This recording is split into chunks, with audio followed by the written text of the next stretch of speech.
नमस्कार. आपण आज बनवणार आहोत मस्त असा हा गवारीचा ठेचा. त्यासाठी मी ते 7-8 हिरव्या मिरच्या घेतलेल्या आहेत. 2-3 मूठ अशी जास्त छान अशी निवडून घेतलेली गवार घेतलेली आहे. अर्धी वाटी शेंगदाणे घेतलेले आहेत आणि 10-12 लसणाच्या पाकळ्या घेतल्यात. एकदम झटपट होणार आणि खाण्यासाठी खूप टेस्टी आहे हा ठेचा. बनवण्यासाठी खूप सोपा आहे हा ठेचा. तुम्ही पावसाळ्याच्या दिवसात तर खाल्ला ना, खूप जेवण एकदम मस्त जातं आणि हा बनवण्यासाठी खूप सोपा आहे. गरम करायला ठेवलाय आणि या मिरच्या पहिले टाकून घेतल्या. एक एक साहित्य करून आपल्याला हे भाजून घ्यायचं आहे. मिरच्या 2 मिनिटं असं छान आलटून पलटून भाजून घ्यायच्या. छान याला डाग पडती हे मिरचीला, या इतक्या छान अशा हे भाजून घ्यायच्या खरपूस मस्त अशा. ती छान भाजेल तितका छान चव लागते ठेच्याला. आणि एक छोटी पळी इथलं थोडंसं तेल टाकलंय. इथे तुम्ही बघू शकताय किती छान अशा गव्हाळ एकदम मिरच्या भाजलेल्या आहेत. त्या मिरच्या काढून घ्यायच्या. या ठेच्यामध्ये आपल्याला शेंगदाणे भाजून घ्यायचे आहे. तेलामध्ये अगोदर आपल्याला छान असे शेंगदाणे एकदम खरपूस होतं भाजायचं. ते आपण साहित्य जितकं छान खरपूस भाजू तेवढाच छान ठेचा टेस्टी होतो.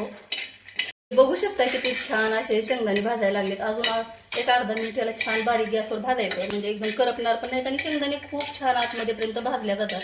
ते शेंगदाणे भाजले की याला पण आपल्याला आता काढून घ्यायचं आहे. ते शेंगदाणे पण असे छान काढून घेते. यातच थोडासा लसण आहे ते पण टाकून परतून घ्यायचा आणि लसणामध्ये थोडंसं तेलात परतून झाला की याला बाजूला करायचं आणि आतमध्ये गवार टाकून घ्यायची आणि गवारी सोबत छान परत हा लसण परतून घ्यायचा आहे तेलामध्ये. हे तेलामध्ये आपल्याला ही छानशी गवार भाजून घ्यायची आणि गवारी सोबतच तो लसूण पण मध्ये मिक्स करून घेतलेला आहे. गवार आणि लसूण एकदम छान भाजलेला आहे, तुम्ही बघू शकताय.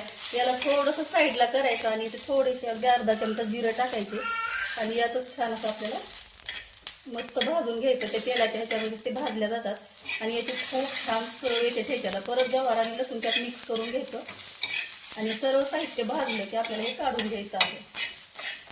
बघू शकता एकदम छान असं खरपूस सर्व साहित्य एकदम छान भाजून घेतलेलं आहे. हे आपल्याला मस्त हे गरम आहे तोपर्यंत ठेचून घ्यायचं, नाही तर गवार वातड येते आणि नंतर ठेचल्या जात नाही. म्हणून जोपर्यंत गरम आहे तोपर्यंतचे आपल्याला खलबत्त्यात टाकून छान असं ठेचून घ्यायचं. सर्व साहित्य सोबत मिक्स करूनच टाकायचं, कारण आपल्याला एकदम बारीक असा ठेचा करायचा नाही. जाडसर आबडधोबडच ठेचा वाटून घ्यायचा. आणि हा ठेचा जे आहे ते ज्वारीची भाकरी, चपाती, तांदळाची भाकरी अगदी तुम्ही कशासोबतही खाऊ शकता. एकदम टेस्टी होतो.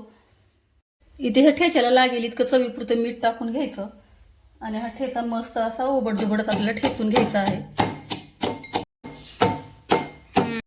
इथे तुम्ही बघू शकता किती मस्त दिसायला लागलाय. अगदी बघता क्षणी तोंडाला पाणी येईल इतका छान हा ठेचा. जितका छान दिसतोय तितकाच छान हा खाण्यासाठी पण आहे. बघू शकता आपला ठेचा हा वाटून असा मस्त तयार झालेला आहे. याला कोणी कोणी खरडा पण म्हणतो, आम्ही ठेचा म्हणतो. पहा किती छान दिसायला लागलेला आहे. पहा किती छान दिसायला लागलेला आहे ठेचा. मस्त असा हा झणझणीत ठेचा. खाण्यासाठी खूप टेस्टी आहे. बनवायला खूप सोपा आहे. झटपट तयार होणार आहे आणि एकदम टेस्टी असा हा ठेचा आहे. तुम्हाला ही रेसिपी आवडली असेल तर व्हिडिओला लाईक करा, शेअर करा. चॅनलवर पहिली वेळ असाल तर चॅनलला सबस्क्राईब करा. व्हिडिओ पाहिल्याबद्दल धन्यवाद. थँक्यू.